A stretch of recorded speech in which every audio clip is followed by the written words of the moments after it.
Olá, ouvintes! Eu sou Adolfo Neto, professor da Universidade Tecnológica Federal do Paraná.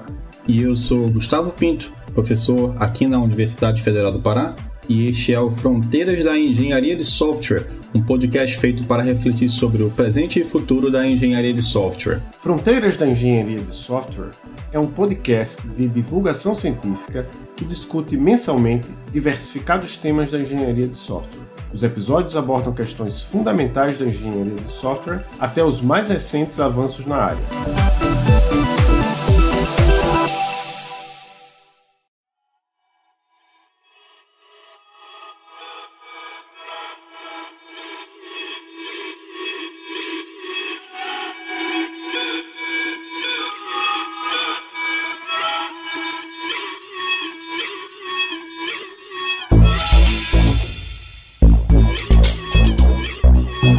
Pessoal, esse é o 12º episódio, o último dessa primeira temporada do podcast, e a gente encerra essa temporada conversando com o Paulo Borba. O Paulo fez doutorado em Oxford e hoje é professor titular do Centro de Informática da UFPE. O Paulo investiga e desenvolve ferramentas e técnicas para melhorar os níveis de produtividade e qualidade no desenvolvimento de software, de maneira a reduzir esforços e frustrações. Paulo foi também um dos fundadores da empresa Quality no Porto Digital. Neste episódio, conversaremos com Paulo Borba sobre modularidade de software.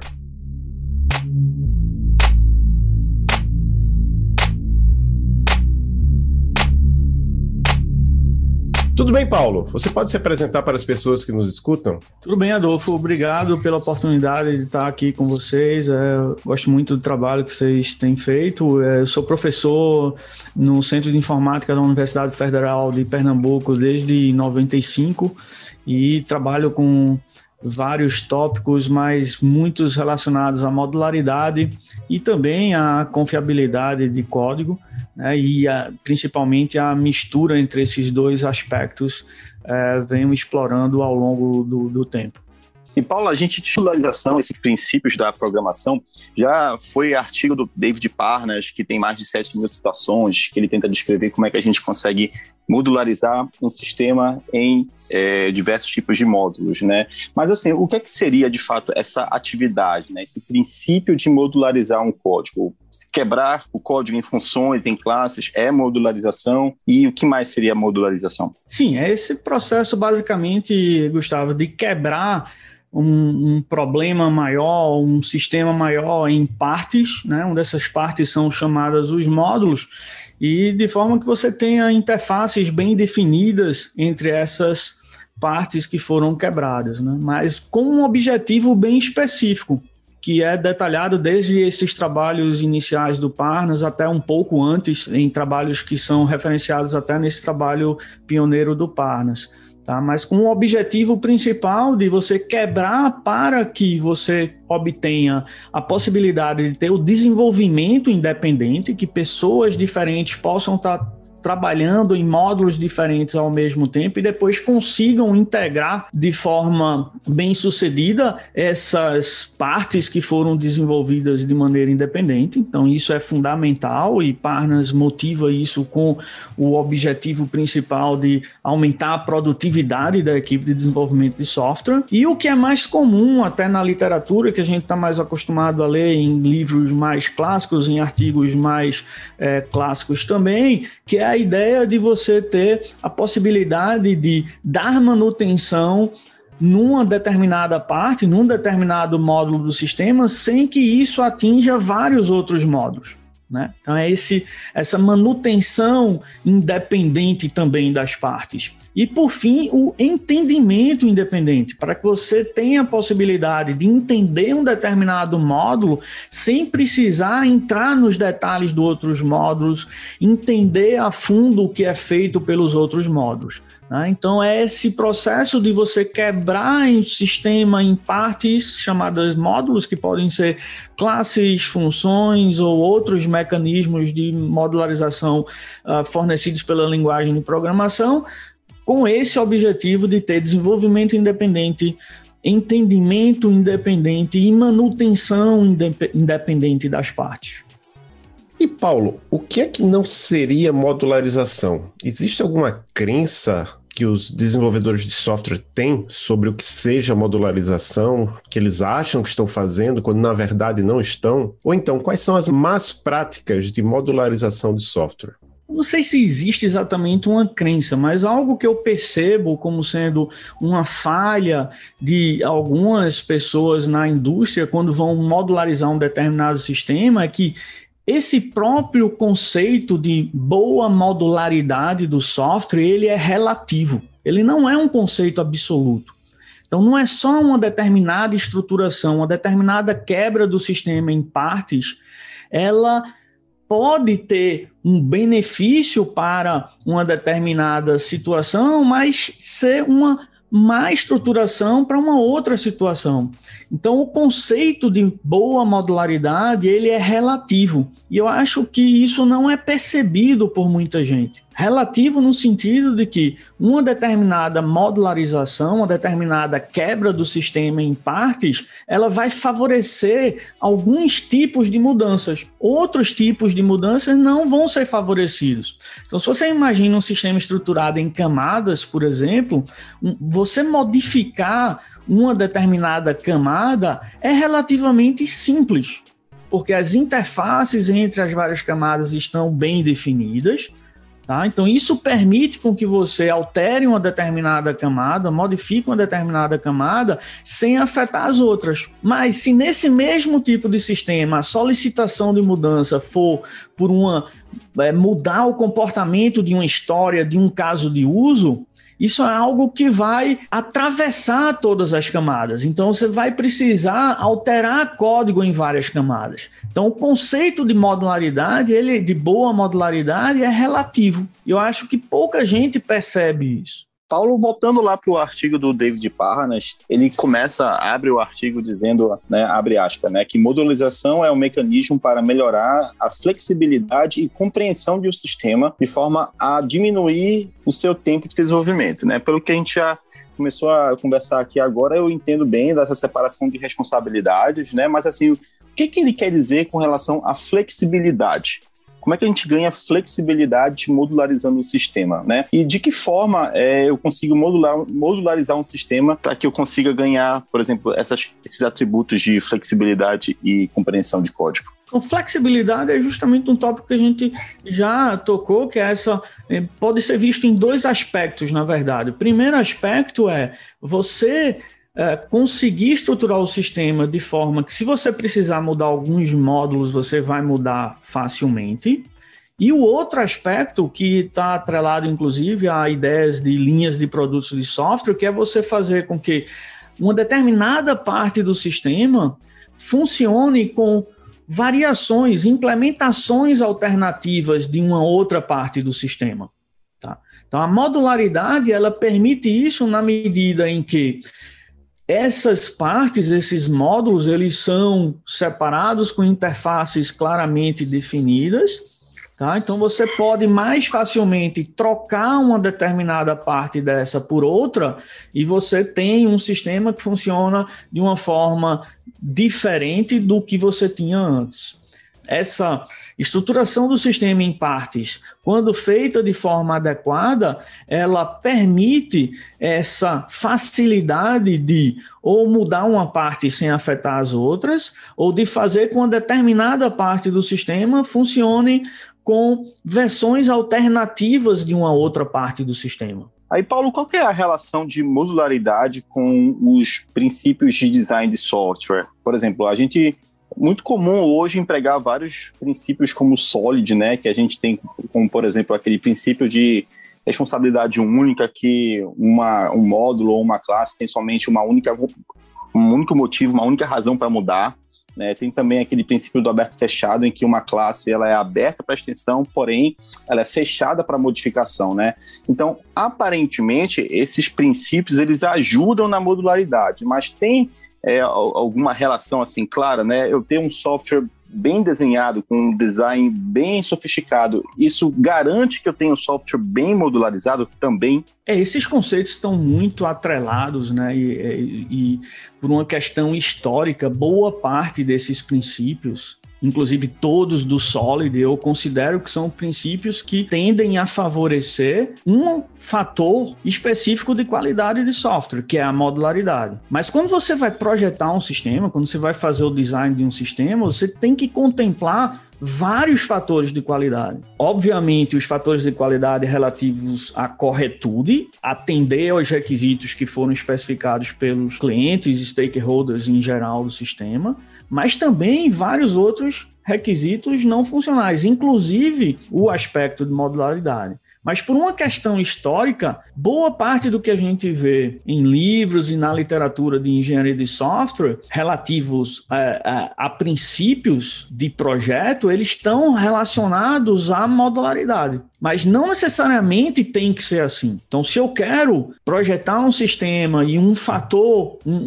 de qualidade importante para esse sistema tempo real ou performance, pode ser que eu precise seguir princípios que vão me levar contra a modularidade. Então, os princípios eles têm que ser alinhados com os objetivos que você tem para o projeto de um determinado sistema. Mas por uma razão histórica, tudo que a gente vê de princípios está relacionado à modularidade de software. Em grande parte, certo? Se você for atrás de um livro de, por exemplo, padrões de projeto para sistemas de tempo real ou para sistemas concorrentes, você vai ver ali princípios implícitos, né, embutidos nos padrões, que são diferentes do que a gente vê em princípios mais divulgados e mais difundidos, como o Solid ou outros princípios relacionados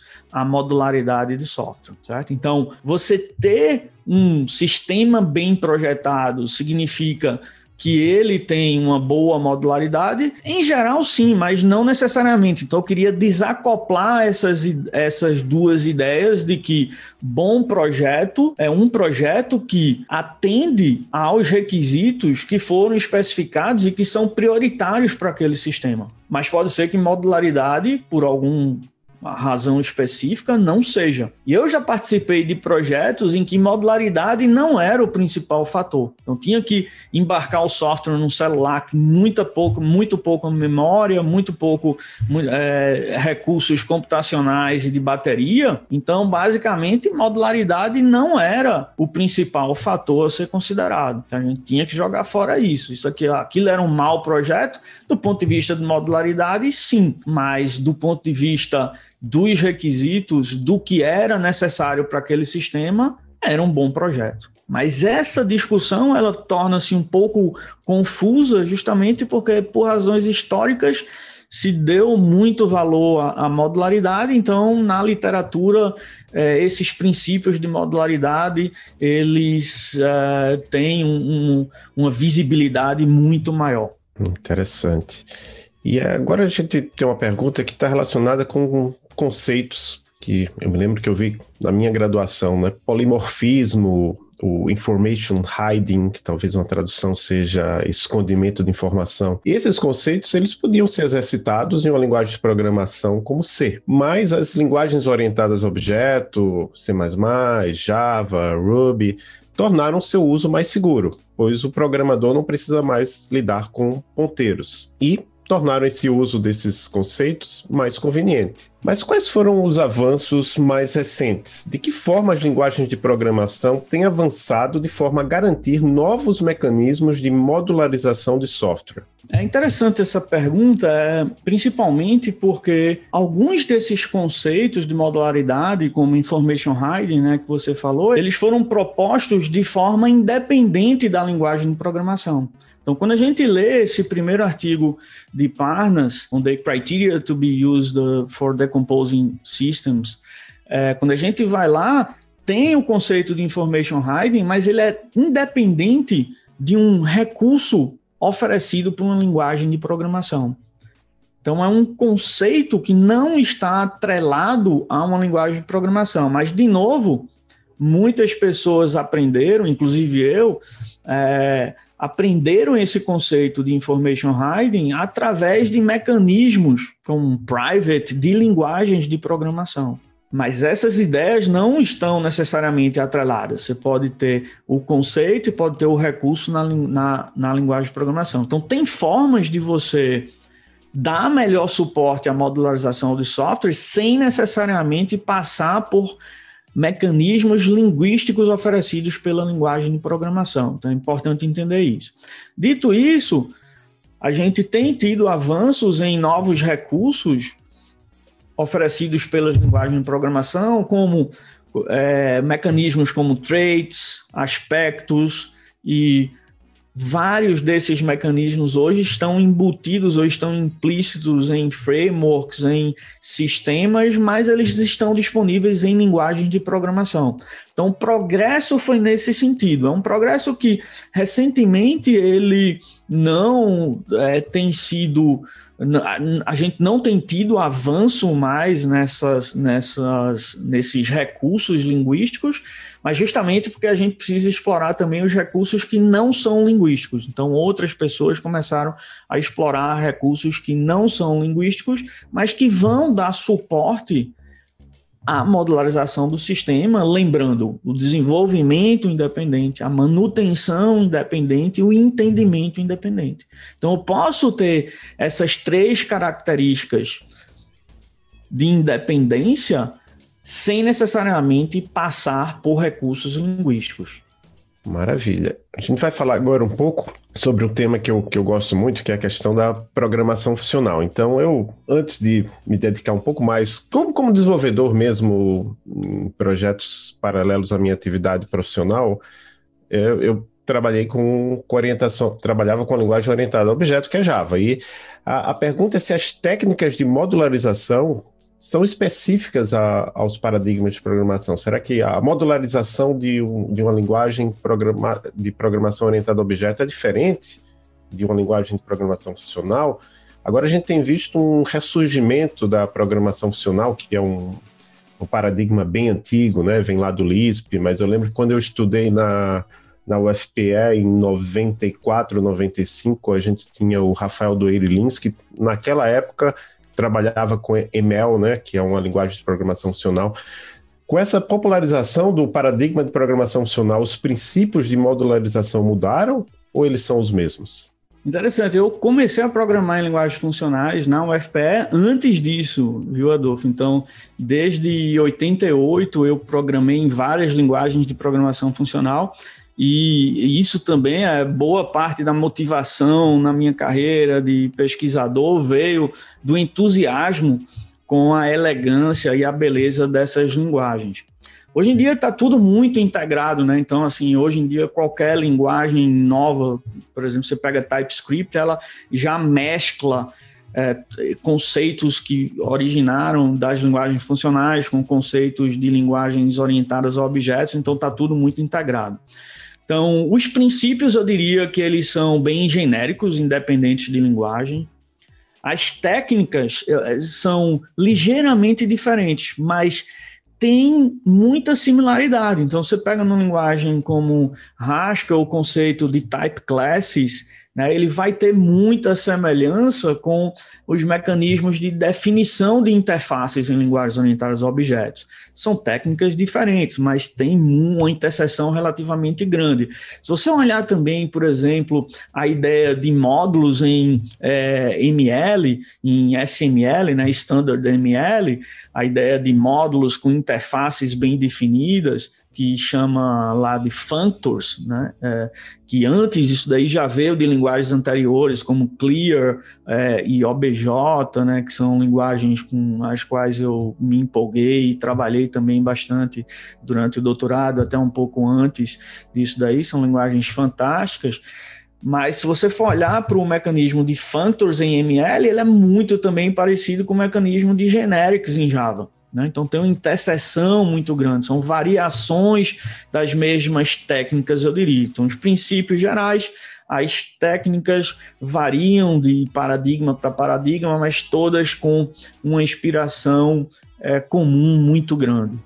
Paulo, eu acho que hoje, né, 2021, já é um pouco consenso, né, que é importante a gente utilizar esses princípios de modularização e que eles são até de fato né, bem comuns, né, até pelo que você já falou do Solid, né, a gente já discutiu uns minutos atrás. Mas eu acho que ainda tem uma certa dificuldade em criar softwares de fato bem modularizados. Um exemplo, se a gente tiver um framework de visão, né, a gente sabendo que a gente separa um software em 2, 3, N camadas. E a gente tem uma dessas camadas que usa um framework de visão de JavaScript que hoje está na moda, não tem muito como fugir, né? Então, se eu falar para algum profissional, você está usando Angular hoje, mude para Vue, né? Assim, com certeza não vai ser algo trivial. Com certeza vai gerar até um estresse no time, porque esse é o tipo de mudança que é uma mudança drástica mesmo que esteja sendo em componentes, né, arquiteturais diferentes, né? Então, eu inclusive estava participando de um projeto com uma empresa local que eles pararam de manter um software que era em Rails 3 ou 4, alguma coisa assim, porque o Rails evoluiu e o produto não evoluiu junto com a evolução do Rails. Então, eles chegaram no ponto que eles não conseguiam mais fazer progresso no produto porque a versão do sistema, do framework, estava um pouco mais avançada. Então, não precisa nem necessariamente mudar de framework. Às vezes, basta atualizar a versão do framework, que já é um parto, né? Então, na sua opinião, o que se deve a essa dificuldade de criar sistemas, de fato, bem desenhados do ponto de vista de modularidade, né? Fracamente acoplados? Um problema realmente complexo, né? Sistemas complexos exigem soluções que não são simples, não são triviais, então a gente tem que ter bastante experiência, bastante conhecimento para lidar com isso. Mas um ponto principal, Gustavo, está relacionado ao que eu falei antes, que modularidade ela é relativa. Então depende do tipo de mudança.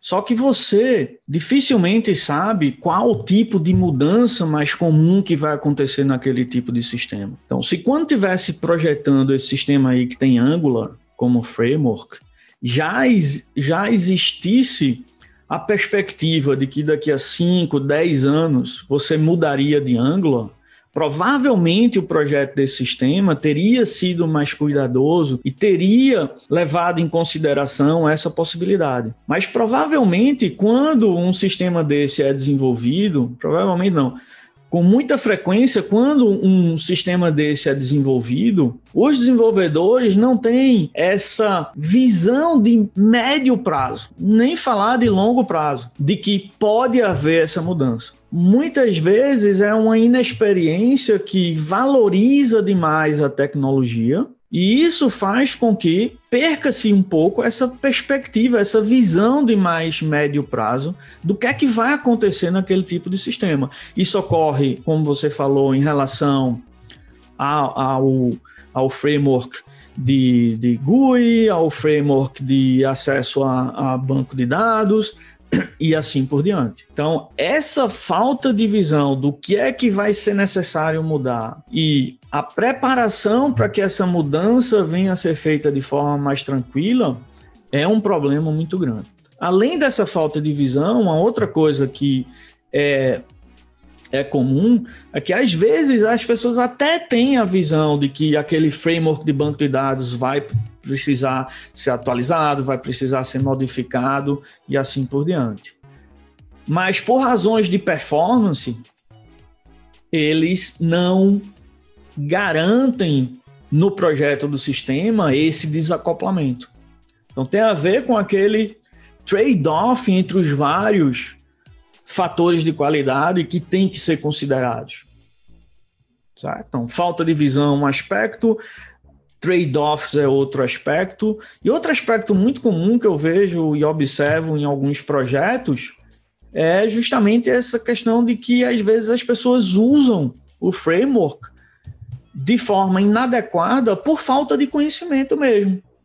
Então, no código associado, atrelado ao framework de GUI, eles colocam detalhes de implementação que poderiam estar isolados, por exemplo, num servidor ou num componente auxiliar que não é dependente do framework de GUI. Certo? Então, esses são 3 aspectos que eu considero importantes, mas devem ter outras explicações, mas tudo tem a ver com essa dificuldade em projetar sistemas.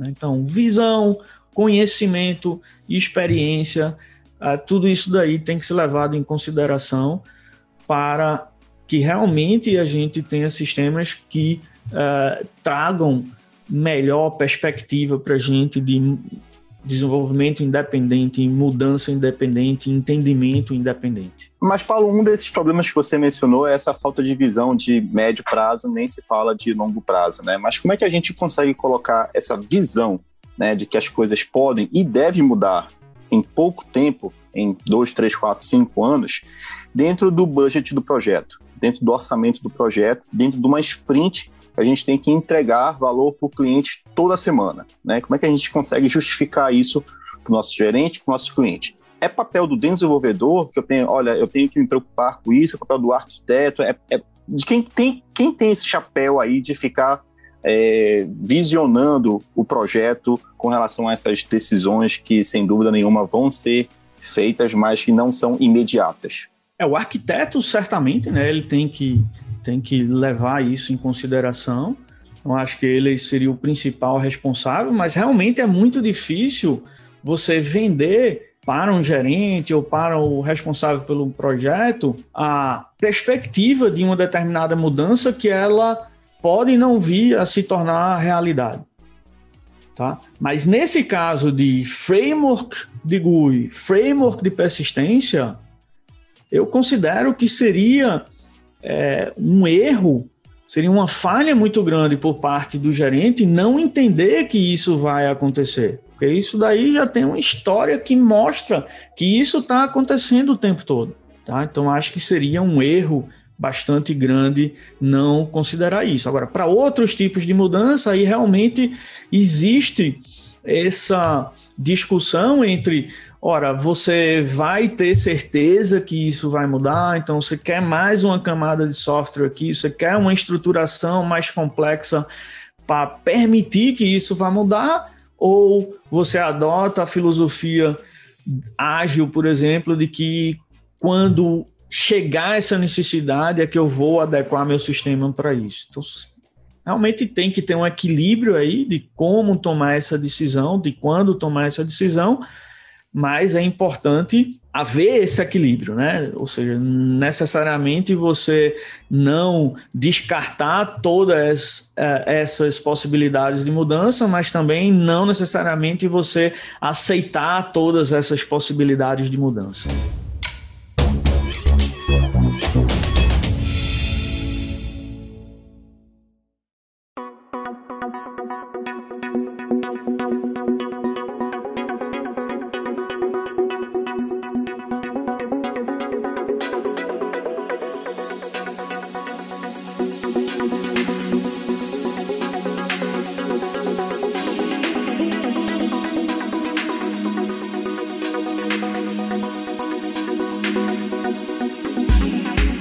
Paulo, você tem trabalhado mais recentemente com o problema de conflitos de merge. Você pode explicar o que seria esse problema?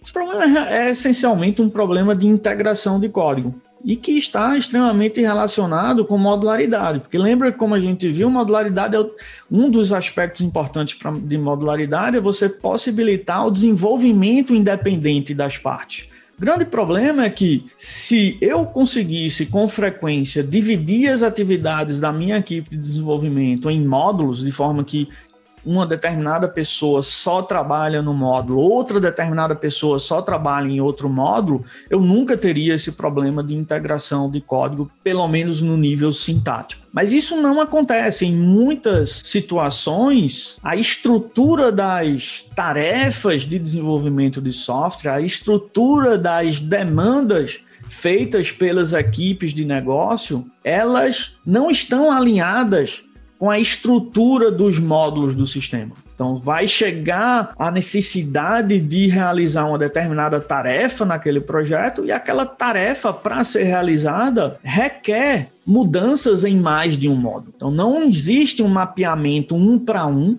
entre as tarefas e os módulos do sistema. Como não existe isso, fica muito difícil você garantir que tarefas diferentes serão dadas para pessoas diferentes e elas não vão afetar os mesmos módulos, não vão exigir mudanças nos mesmos módulos. E é daí onde surgem os conflitos de merge. Os conflitos puramente textuais acontecem quando dois desenvolvedores alteram o mesmo arquivo, a mesma classe, ao mesmo tempo, né, em cada um em seus repositórios independentes, mas quando vai juntar, vai integrar as mudanças desses repositórios independentes, os conflitos aparecem.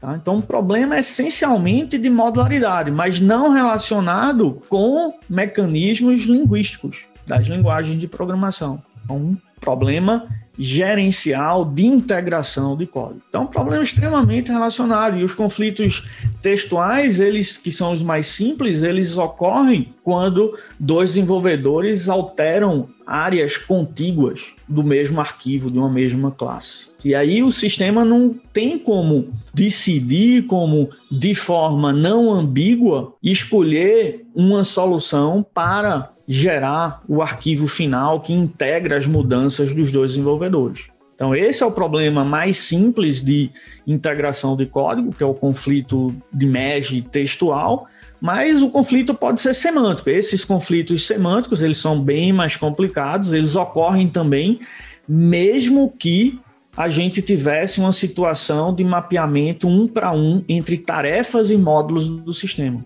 Que a interface entre os módulos ela é tipicamente especificada de maneira puramente sintática, dizendo qual o tipo o nome do serviço, qual o nome do método que vai ser chamado, quais os parâmetros que esse serviço vai receber, né, o tipo de retorno e assim por diante, mas não vai muito mais além disso.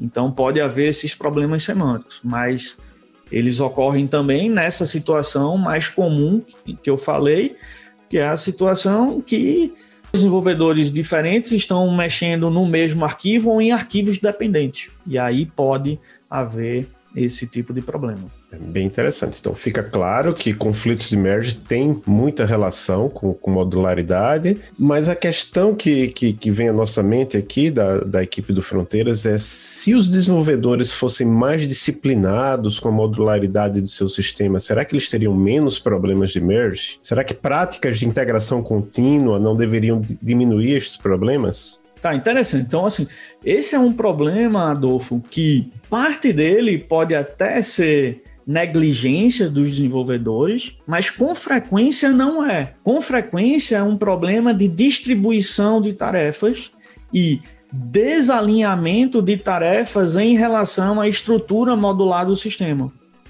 Então, é um problema muito mais de que, às vezes, num determinado projeto, eu não consigo distribuir as tarefas de forma a que desenvolvedores diferentes não mexam nos mesmos arquivos ou em arquivos dependentes. É muito mais um problema, às vezes, gerencial, e muitas vezes não é nenhum problema gerencial, é um problema que vem de negócio mesmo, uma demanda de negócio que naquela situação é mais prioritário eu implementar algumas features, algumas funcionalidades e o gerente não tem como, naquela iteração, distribuir para desenvolvedores diferentes tarefas que focam em partes diferentes do sistema. Então, é inevitável em algumas situações isso, porque não tem como você pedir para o negócio mudar as prioridades dele num determinado contexto. Mas, às vezes, é negligência também. Então, se você tem um determinado desenvolvedor que, sem combinar com ninguém, decide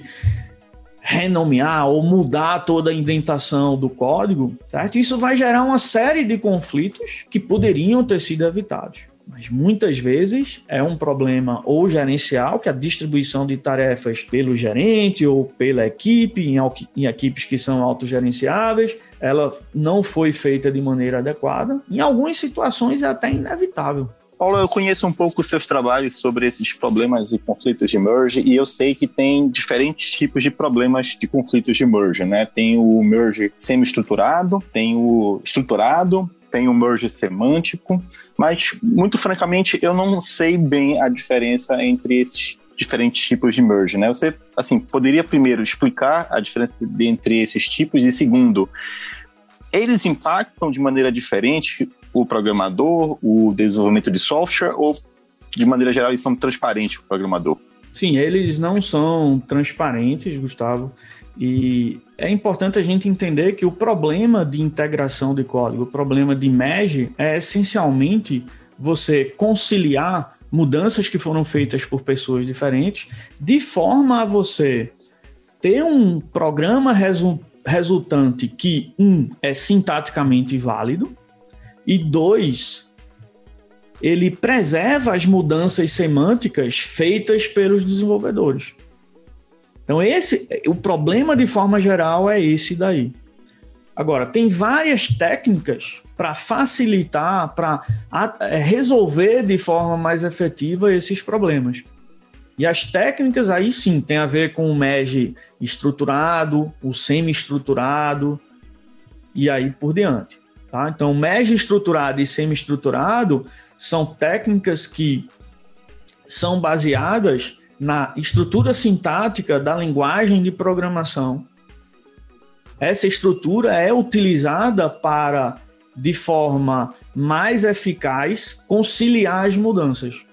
Então, ao invés de entender as mudanças simplesmente como linhas adicionadas e removidas por um determinado desenvolvedor, a gente passa a ver as mudanças como nós de árvores sintáticas adicionados ou removidos por um desenvolvedor. Aí isso dá uma melhor acurácia na realização do merge. Então, o problema eu separaria em um problema de preservar a sintaxe e preservar a semântica, né? E aí tem técnicas que sim, aí são as ferramentas estruturadas, as ferramentas semi-estruturadas, são técnicas diferentes para tentar resolver esse problema de forma mais eficaz.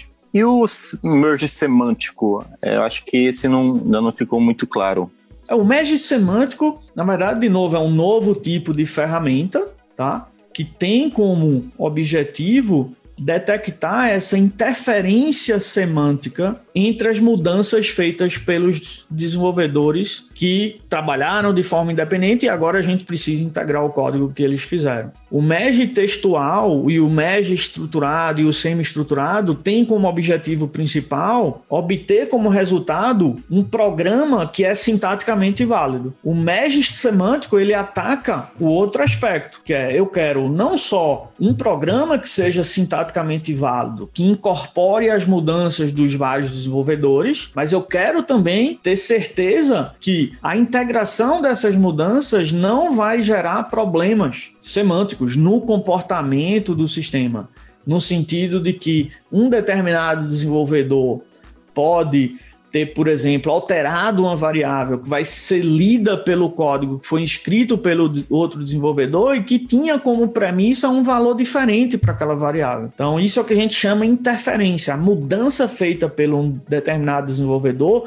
vai interferir, vai mudar o comportamento, a intenção que um outro desenvolvedor teve quando estava realizando uma determinada mudança no código. Então, aí a gente tem as ferramentas textuais para integração de código, para merge de código, as ferramentas sintáticas, né, que são as estruturadas, as semi-estruturadas, e as ferramentas semânticas, que tentam ir um passo além e detectar não só essas incompatibilidades que levam a um programa sintaticamente inválido, mas também a um programa semanticamente inválido ou que não respeita, que não preserva as intenções das mudanças feitas pelos vários desenvolvedores. E Paulo, você tem vários trabalhos sobre esses problemas, conflitos de merge, né? E você tem um trabalho recente chamado The Impact of Structure on Software Merging, Semi-Structure versus Structure Merging. Você pode falar um pouco sobre esses trabalhos?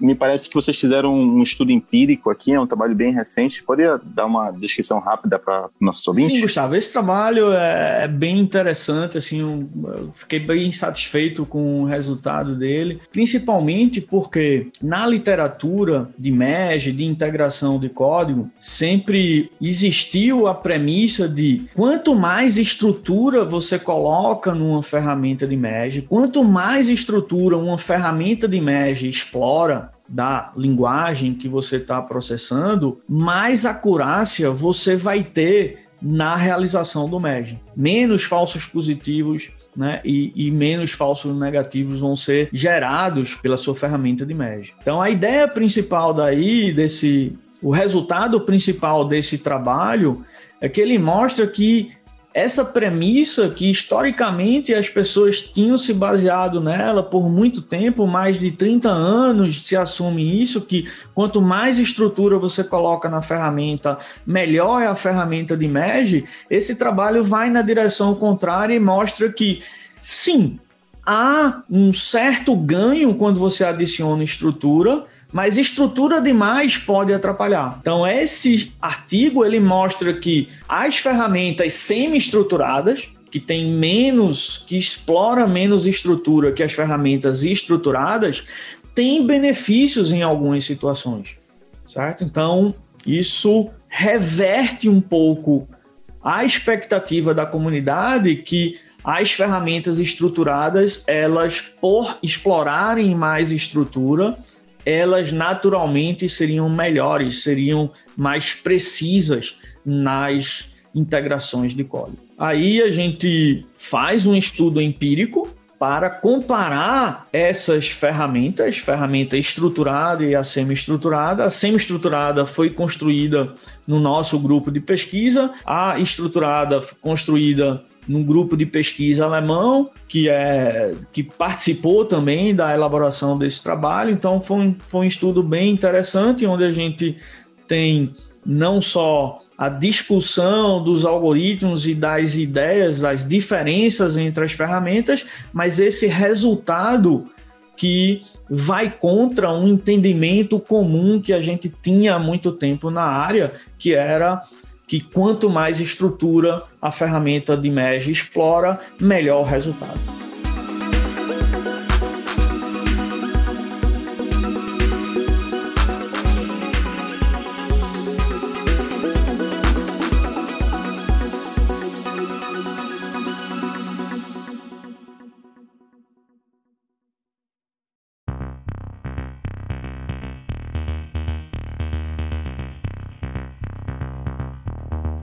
Paulo, você tem investido recentemente na criação de ferramentas que dão apoio a estas atividades de resolução de conflitos de merge. Qual é a sua visão com relação à criação destas ferramentas? A ideia é fortalecer a relação com a prática? Sim, Adolfo, essa realmente é uma forte motivação. Com as ferramentas a gente ter a possibilidade de impactar diretamente a prática de integração de código na indústria. Mas também tem uma motivação anterior a isso, que é a de avaliar as ideias que vão surgindo na nossa pesquisa. Porque primeiro a gente realizou uma série de estudos empíricos para entender o problema, mas uma vez o problema estando entendido, no sentido de com que frequência os conflitos ocorrem, quais são os tipos de conflito, quais são os fatores de projeto que podem aumentar a chance de haver conflito de merge. Uma vez tendo esse entendimento, a gente tem o interesse em resolver o problema. Temos o entendimento do problema, mas precisamos agora, nessa fase da pesquisa, resolver o problema. E não tem como a gente avaliar empiricamente a capacidade, o potencial da nossa solução para resolver o problema sem implementar uma ferramenta. Então, é um processo natural de primeiro realizar estudos empíricos para entender o problema, depois propor uma solução, e essa solução necessariamente passa pela criação de uma ferramenta, e em seguida um outro processo de estudo empírico para avaliar a ferramenta, certo? Então, esse é mais ou menos o caminho da pesquisa que a gente vem realizando. E eu gosto de fazer o ciclo todo da pesquisa, desde o entendimento do problema, passando pela solução, pela proposta da solução e a avaliação da solução.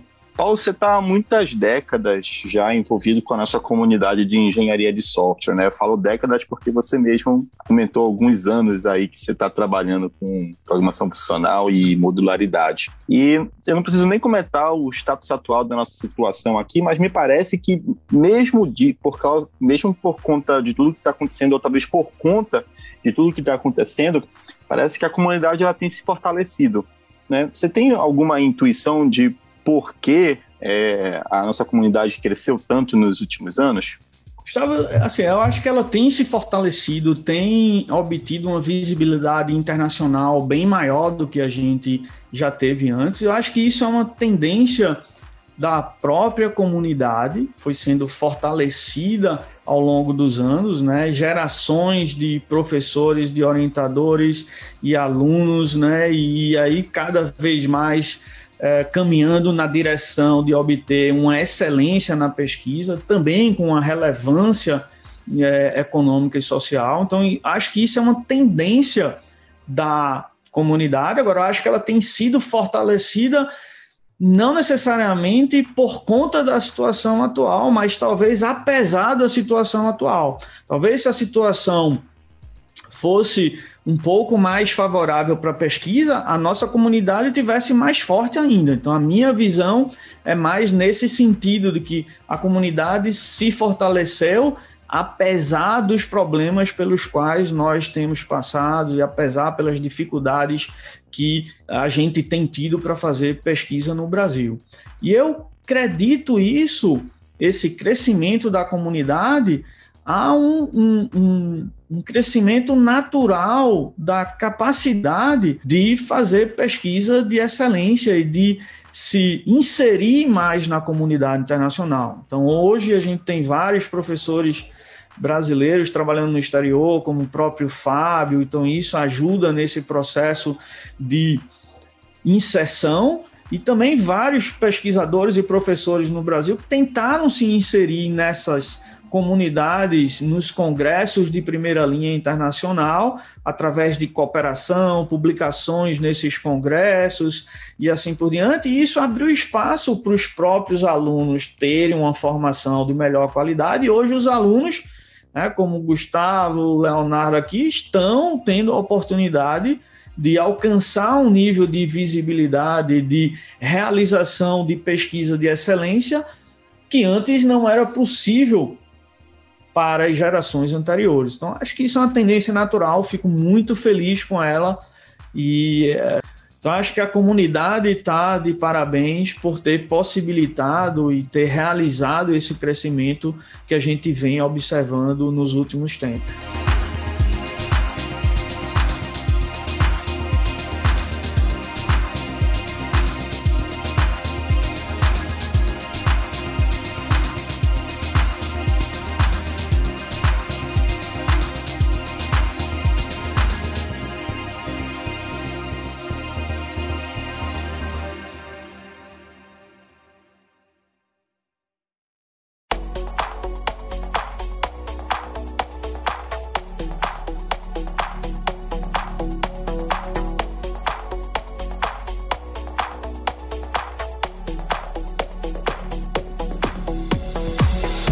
Paulo, para você, qual é a próxima fronteira da engenharia de software?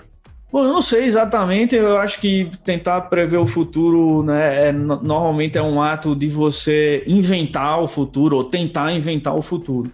E o que eu gostaria de tentar inventar seria, do ponto de vista de engenharia de software mais relacionada à modularidade, seria a perspectiva, a possibilidade de a gente ter ferramentas, ambientes de desenvolvimento que permitam várias visões modulares do sistema.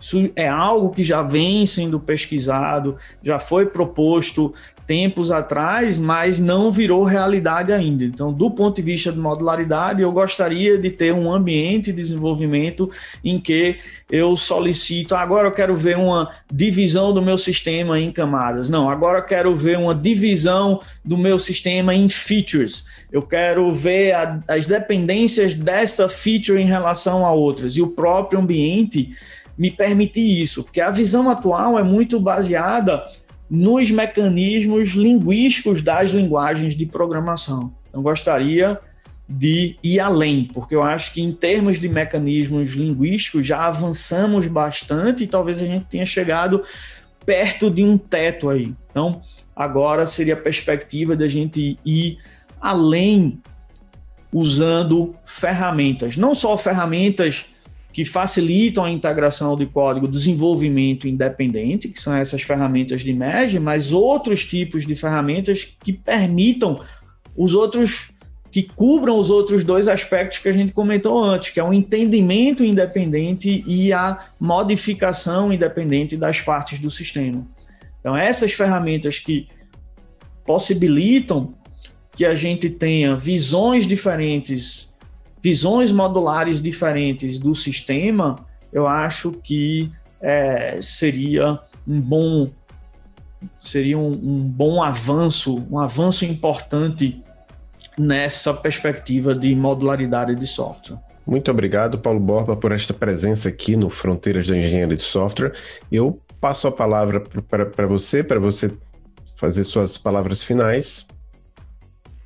Eu que agradeço, Adolfo, Gustavo, uma oportunidade realmente muito boa, vocês estão de parabéns, estou sempre disponível para sempre que vocês tiverem necessidade ou tiverem interesse em entrevistar, e eu admiro o trabalho de vocês, principalmente em um contexto onde a academia é cobrada muito pelas publicações, então você ter pessoas que investem em outros mecanismos de avanço, como o podcast, é realmente algo louvável e que eu admiro bastante e agradeço pelo esforço de vocês nessa direção, que eu acho muito importante, muito importante. Quem agradece somos nós, Paulo. Muito obrigado por toda essa conversa e muito obrigado por ser essa inspiração, não só para mim, mas acho que para muitos da nossa comunidade. Obrigado, e para você, nosso ouvinte, um abraço e até o próximo episódio do Fronteiras da Engenharia de Software.